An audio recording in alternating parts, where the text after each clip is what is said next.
Maswerteng hapon po mga ka-STL. Narito na po ang resulta ng STL Muntinlupa para sa araw na to, 2nd draw December 19, 2024.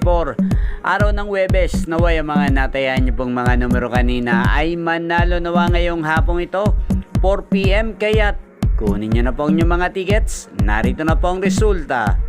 Ang mga numerong nanalo sa STL Muntinlupa ngayong hapong ito, December 19, 2024. 4 PM, second draw result, 9 at 32 in exact order. Sa lahat po ng tumaya kanina sa STL Muntinlupa para second draw ng 9 at 32, congrats po sa inyo. Panalo po kayo again, 9 at 32 in exact order.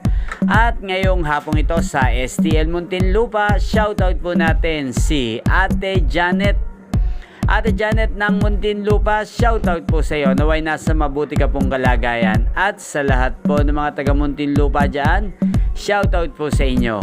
Inyo pong napanood ang resulta ng STL Muntinlupa sa channel na to. Magkita-kita pong muli tayo mamayang 9 PM. Thank you for watching.